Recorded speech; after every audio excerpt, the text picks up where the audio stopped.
if he's ever received 10,000 shillings. At some point, I thought Honorable Newtu was a bit expensive, but if he's received 10,000 shillings from State House, it's not him.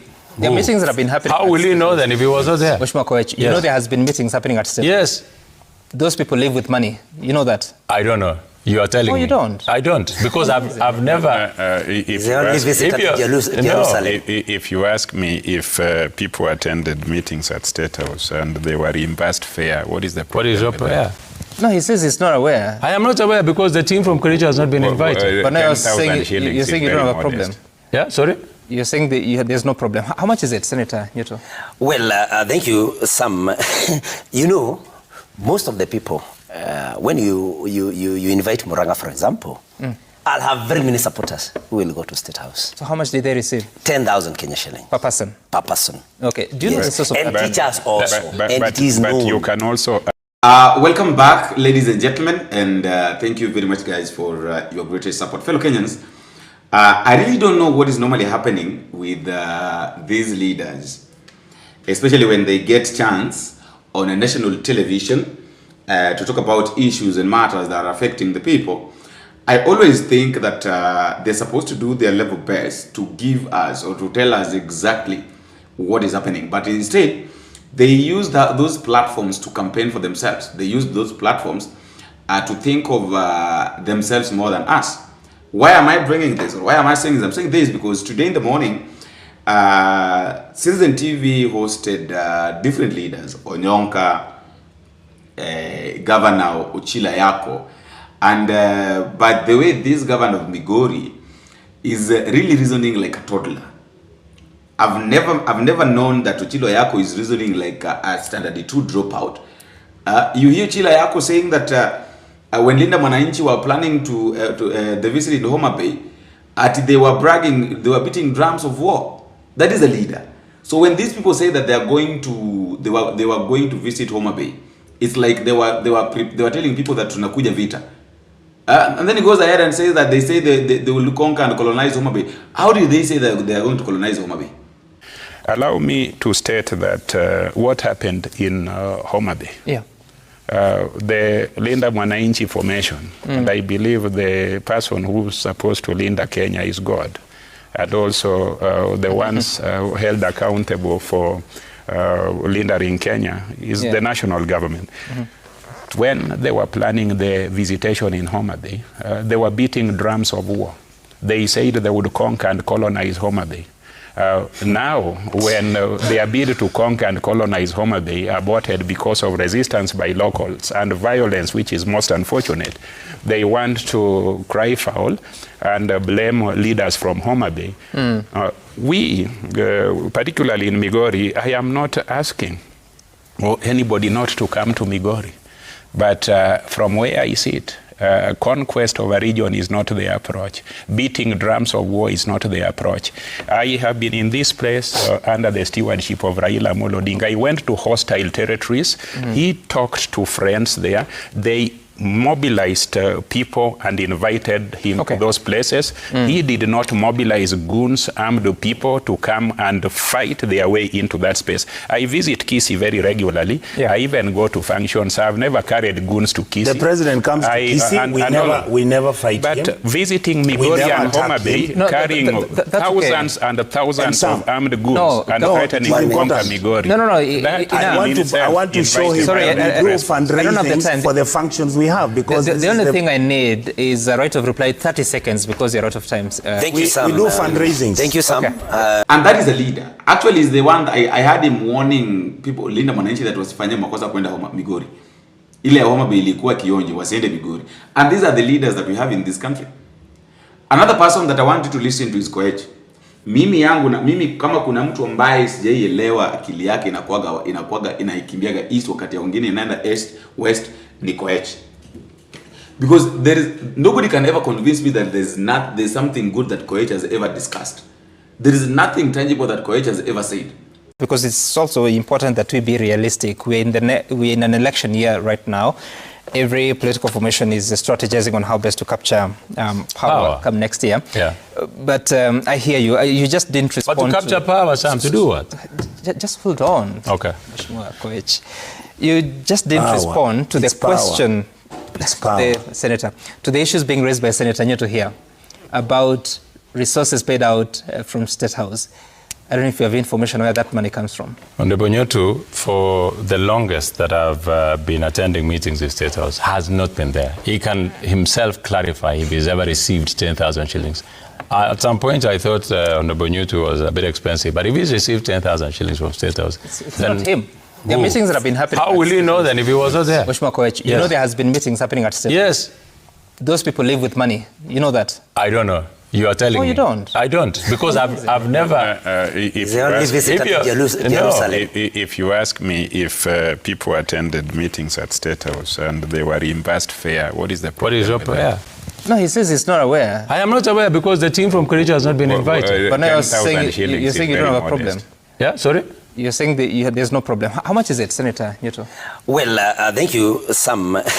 You know, most of the people, when you invite Muranga, for example, I'll have very many supporters who will go to State House. So how much did they receive? 10,000 Kenya shillings. Per person? Per person. Okay. Do you know the source of and teachers also. But you can also... Apart from shoot to kill, apart from, saying the way this government is really working, saying a lot of things about this government. So Koech, kama kuna mtu ambaye ni real foot soldier wa William Ruto, ni Koech. That is a fact. We can't lie. Koech is one of the is one of the people when I really don't know. I really can't explain. I really don't know. I really don't know what to say about Koech. Mimi sielewi kabisa. Mimi sielewa Koech. Koech is one of those people mwenye atasijui tu ataenda na wave ama wave itaenda na yeye ama I don't know. Because listening to these leaders, fellow Kenyans, sometimes becomes a problem, because the way these people reason, Ochilo yako, Koech, you hear these other people, Eddie Okech, or Mbadi. So what is the mind? Where is their mind? Like wanafikiriaga nini wakiongea hivi? You get it? I want you to listen to these conversations. Sitting at Newt was also there. Newt was saying that Rigathi Gachagua said many times that is running for presidency, but if the formula of coming up with a single presidential candidate does not favor him, he will support whoever it is. You and I knows very well that Rigathi Gachagua cannot vie for the presidency. He can just try to talk some sense, or he can just try to convince people that he wants, but unless the court decides now to give him another chance, but I don't think. But unless maybe he wants to work with William Ruto, that is when now that case can be dropped. I'm very sure of that. Kama wanafanya kazi na William Ruto, it is very easy for that case to be dropped. But that is my opinion, that is my thought. Let me also know what to think.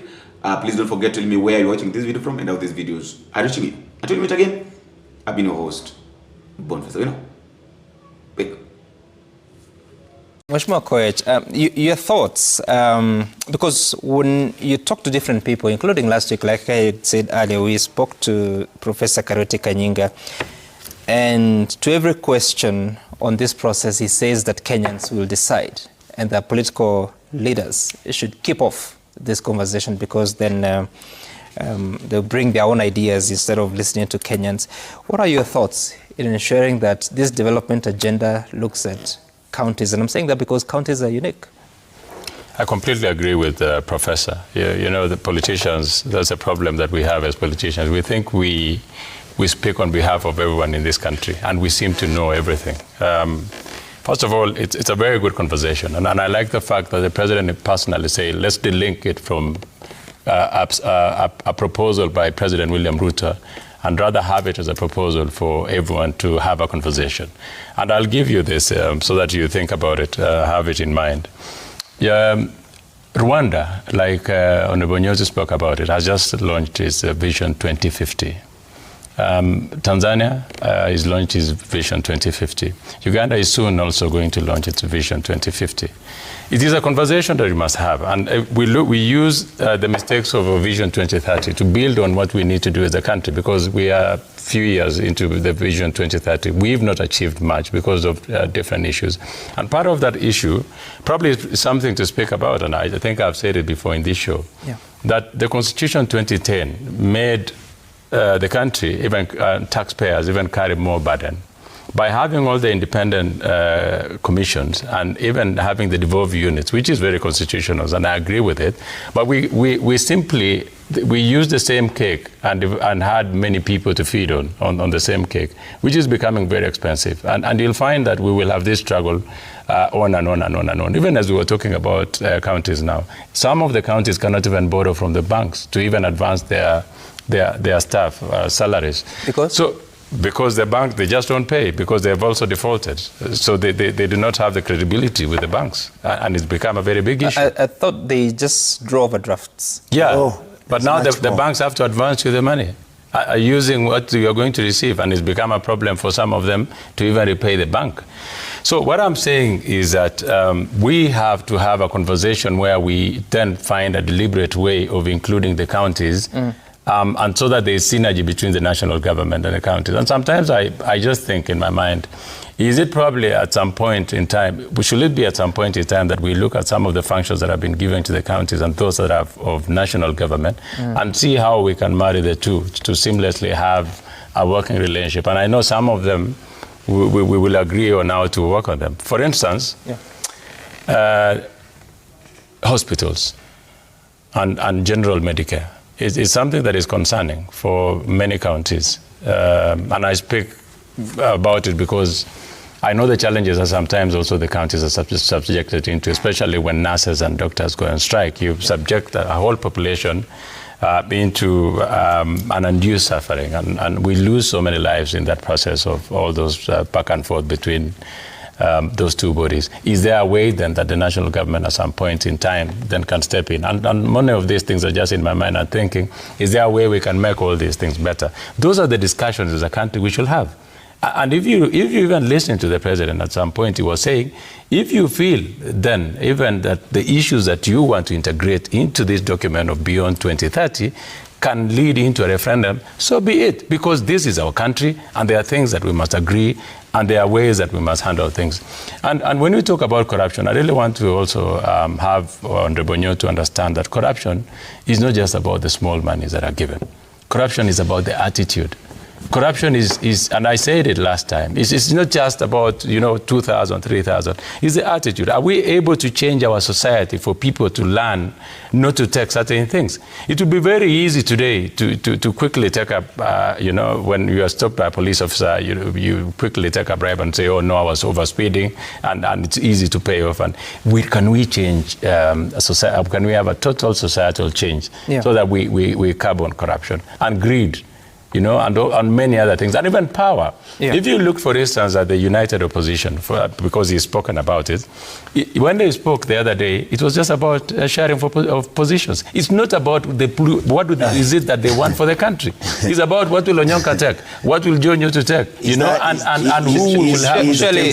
I didn't mean to ruffle feathers, but I'm just saying, that's still. Just a moment. Mheshimiwa Koechi, you know for sure what you're saying. You attended a meeting in Naivasha, did you? Yes. I did. And you had Simba Arati talking about the seat of the deputy president. Exactly. No. I say, Honorable Onyonka, calm down, just relax. We are Kenyans. I have not listened. Just calm down. Mheshimiwa Koechi, don't worry about Senator Onyonka. Yeah, Honorable Onyonka, I don't know why you are getting. Let me tell you, for Naivasha, and because I was there, we had 2 days. Actually, the president spent almost the entire day. We were running on the programs that we've implemented. And there were presentations by different people. There were presentations by the county government. There were ministers that attended the meeting. They gave us where we are, the pending bills and so on and so forth. Honorable Mbadi actually was there. Where we are, even as members of parliament, Honorable Ichung'wah did indicate this is what we've done. This is what we intend to do as members of parliament. These are the bills that we passed Which is fine. As members of parliament. What I'm saying is, you had your coalition partners to be asking for the seat of the deputy president, yes or no? Yeah, but you see, those are some of the statements that were made off the... And he actually said it jokingly. It was not one of those things. It was so all I'm saying is this. How was it received by... And I'm not saying that we are right. How was it received by your colleagues from Mount Kenya? No, all I'm saying is that it does not matter who said it. Even if it came from our side, this is my observation. That those should not be the issues at the moment. We have issues to deal with that involve the people. No. Do you feel like Vision 2030 captured the interests and needs of Migori County? Let me say that I like leadership that is deliberate, leadership that is bold. And I want to give accolade to the President for stepping forward and making a proposal for us to consider, improve on, modify, and then adopt. And I think that is what is called strategic thinking, strategic leadership. Yeah. And you can't just let things happen through gambling. So the President has stepped forward and proposed the direction he would prefer for us to go to, and we all must join in debate because he is the leader of this nation for the time that he is in office and is seeking an extension or a renewal of his tenure. Now, the national administration that occupies leadership space will make proposals as to where the nation should go. Counties have their mandate, and the counties also have opportunity to make specific strategic direction as to where the leadership of the county should go. But these are within the national framework that the President has proposed. The President is talking of health, he's talking of affordable housing, he's talking of very many things. Those things must similarly be done within counties, and the counties must prepare for them.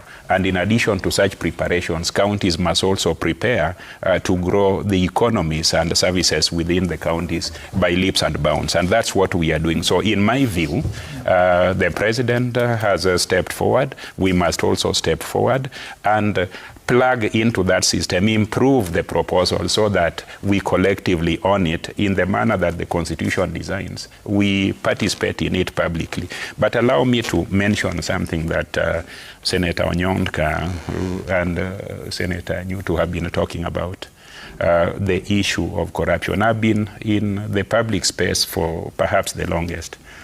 We tried during Kibaki's tenure to outlaw Harambes. Parliament could not legislate. That piece of legislation was brought by Nyong'o, and everywhere, churches, everybody said that we cannot outlaw charity. It became impossible to do that. So Kenyans love Harambes, and part of the reason President Ruto was elected was because of his generosity. He talked about the opposition formation at that particular time and described them as mean to the extent that they could not even sneeze at a crop because that crop would benefit from the moisture. He was talking about Raila Odinga. Yeah, so that's what I'm saying, but Kenyans bought it. So you can see Kenyans and the Harambes and all of us, all of these leaders here, they give generously. And when somebody else gives generously, they say that that is problematic. Even when those resources... Yeah, let me just complete even when it. The source of those resources may be questioned. So what I'm trying to say, and I'm agreeing with him, that the system that we are dealing with, we are just passengers in that system. The historical things, that's why I'm mentioning how it was impossible to outlaw Harambes and depend on the exchequer to build the nation. I also want to say this. I was having my second term under Kibaki, and I was Minister of Government at that particular time. When we came in as a formation, the National Rainbow Coalition, we had a tremendous goodwill of Kenyans. Kenyans had agreed absolutely to support the war against corruption. Wait until we started bickering politically. Then the administration of that particular time had adopted a survival mode. So how do you survive? You survive by having delegations. You survive by dropping prosecution against people who can add you votes. And that survival was in the subsequent administrations of Uhuru. It will be, and it is in the administration of Ruto. And if my brother and my other brother take over, they will also survive. So what causes that desperation is the politics of zero-sum things. When you are elected, you have been given a mandate to deal with the things. Your deputy gets impeached, and all this impeachment process is weaponized against you.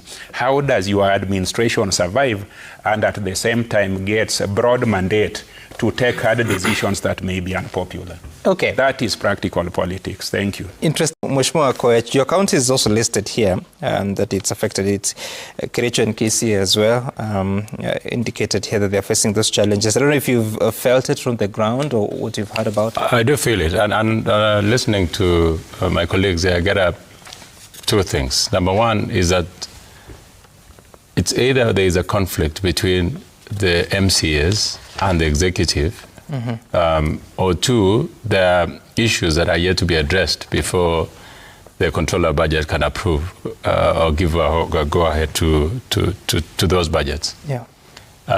For instance, if you look at Siaya County, where James Orengo is the governor, it's been there even in public that there's a conflict between the MCAs and the governor, and part of it has been that they've accused the executive of wanting to pay fictitious claims. Right. And that is a very bad situation. And I think going forward, because all of us are Kenyans, probably we should find a way where, the salaries of staff are paid even where there are pending disputes before the controller budget. Because it affects ordinary people, it affects people who work there, it affects the business of that county. And usually there has to be a way, but most of the time, which sometimes also I tend to agree with the controller budget, is for what are you paying for? And that is probably also what causes a bit of the stallment, because what are you paying for? If you have issues and that have been raised, of course, the controller budget will not approve your budget, or where there is direct possibility of theft, then of course the controller budget will not approve it.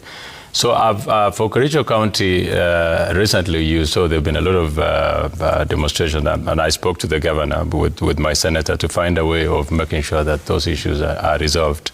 It's nothing to do with me because I'm not a senator, but sometimes you get the feeling, because the people that we all represent, those people that work in the county, and I think it would be fair that it is resolved quickly. But having captured the headline today, then it tells you that it's actually a huge crisis. That is a country we should think of. And I like what Honorable Governor Migori is saying as well. Is there a way we can find a middle ground so we reduce the bureaucracy and cut on all these processes sometimes that are too lengthy, yet we end up into the same thing? Of course, it means something, but is there a way we can fast track all those processes? I also get a feeling that sometimes that IFMIS, because I have supplied county before, even before I became a member of parliament, and they always say there's a problem with IFMIS. But when you hear there's a problem in IFMIS, sometimes it means that there's actually no money. So they use the technicalities of IFMIS. Sometimes the system just shuts because there's no money to pay. So sometimes... Who now, the county or the National Treasury? It's the National... It's the National Treasury. So you find that you just try, and we used to chase payment, and you really wait. When you get scared to even miss him, then you know there's a problem with the National Treasury. All of us, we also get delegations in our homes, and they ask you to facilitate their fare. When you give them fare, where does it come from? And even more. What is the answer to that question? Tell us. We steal the money, Sam. No. You're not Governor. Now, what I'm trying to say, that this discussion about corruption, it's what convolutes politics. Really, name calling, branding people as corrupt does not contribute to fighting corruption. Absolutely. Corruption in this nation is so entrenched in our thinking out of desperation. You make an advertisement for employment. Every desperate Kenyan will look for ways and means of getting that employment. They will try and attempt, officers they think have a say over the matter, they will try and influence people. So this kind of desperation that we have as a nation has created a situation where those who want to give money try to push it to you, others who want something, the kind of desperation we have. And even when you look at our national engagement about 2027, we have created a scenario where it appears that if somebody was re-elected or somebody lost elections, their lives would end. We are creating a very desperate engagement that every person in the race will do whatever they are able to do to win that race. It doesn't have to be that. But Governor, help us here, because you said that every time you call delegations to your meetings, you have to reimburse them with fare. Just modest. How much? I mean, people come to my home, a few who may need a fare. I give them 300 shillings, which I can afford. As yourself? Not many people, yes. So the question here is, if delegations to State House are getting 10,000 shillings per person. That may not be factual. He has not been there. That's why I said if. Sam, let me say something. No, just wait before you say something. You took it away from me. Because it's a conversation. Governor Ayako, if people go to State House and they are paid money, you dispute the figure, but he says 10,000 I've been shillings. to State House leading delegations from Migori. We've been there, members of parliament and other people. We have never received money. Tunajipanga wenyewe. We receive and discuss projects. So those who go to State House in large numbers, I'm yet to find an individual who confesses to having been given money. Okay. And I'm saying that a few can I just raise the question, then you can give me the answer that you find appropriate. So if people go to State House and they're given that amount of money, if you do the math, 10,000 teachers went to State House last year. We're given 10,000. And I say this in confidence, not in confidence, with confidence, because the chairperson of KUPPET, Mboko Milembo, who is a colleague of Nelson Koech in Parliament, said it, that every teacher who was there received 10,000 shillings. Yes. 10,000 times 10,000 is 100 million shillings. Money to facilitate whatever it is for teachers, a delegation to State House. Did we have to spend that money? Did we have to have a delegation to State House? I really want to say this, that every institution has its budget and whatever resources that are supposed to facilitate such budgets. Members of parliament engage in public participation and other related things. Sure. County executives do it. We have our budgets and how to implement such budgets. But to, to make alarmist statements, sensational statement about expenditure and attribute it to corruption is not to fight it. You will be branded as corrupt. Even media houses, people say that you publish things because you have been influenced by so and so. You publish things that your viewership or your listenership want to hear. You owe them, you want to tell them. So people will accuse one another until it becomes a political weapon to attack one another on the basis of corruption. They are auditors. All these expenditures are audited, and I am yet to find an audit report implicating specific officers having given money to teachers or stolen that money. So it's something that is easy Nobody to talk said about. Stealing. I think you had to be very clear with my question. I am referring to a I'm not real saying example. you said it. I'm just talking about my brother here. You didn't say anything. Okay. For the national level, so you have the budget presented second Thursday of June. You'll approve the appropriations bill and then the finance bill. Eventually, they'll be signed into law. Along the way, you'll find the president signing the Division of Revenue Act and also the County Allocation of Revenue Act. We don't hear that the national government budgets are presented to the controller for approval. Yeah, we don't do that. So why is that layer there for counties? And I'm saying, I'm struggling to find it in law. I think Honorable Achilo did explain exactly why the PFM Act and the Constitution created those two offices for purposes of counties and to look into what... Also national government. national government, but I think there are enough mechanisms also to look at it from the national government perspective. It's not. I mean, if you are looking at national government, what organ are you looking at in the national? Because, for instance, if you have a state department wants to spend in a particular sector, as long as the budget is uploaded and the money is available and there's clearance, you get clear to receive the money. Absolutely. For expenditure that is not planned for under Article 223, you find the National Treasury approaching the control of budget with the same approvals, and then the controller checks if the money is available and approves the requisitions to withdraw. Yeah, but for us, internally, the national government also has the same system. They have control of budget. They have auditor checking onto their payments. But even beyond that, from where I sit as a member of parliament, let me use, for instance, the committee that I chair and that oversights the Ministry of Defense, Intelligence and Foreign Relations. We will check on the expenditure of foreign relations for purposes of how they have spent their money in the space of particular time prescribed, and check that it conforms with what is happening. Like, for instance... So you are checking implementation of the budgets? Implementation. But then you remember they'll also have to come back for budget proposal, BPOs, before we even further go for... They present the budget formally to Parliament. For sure, having here. Now, Governor, help us here, because I'm looking at the story on page 5, or rather page 5 of the Daily Nation that looks at the process of budget making and the milestones that must be reached. And it says that immediately after the governor signs the bill into law, the county treasury must submit the enacted appropriation act, the approved itemized budget, and the voted estimates to the control of budget. The control of budget uploads these documents into IFMIS. What is the process in between? In between the submission of the documents and the uploading? What is that the controller of budget, particularly the one station that the county will, together with the county treasury, go through the details, look at whether compliance and whether other things have been done. Then once the controller's representative in the county and the county treasury through the CEC Finance forward it to the Office of the Controller of Budget, again, you are told that the process starts anew at the National Office of the Controller. So they again go through it. They have some people they call analysts. They go through that process.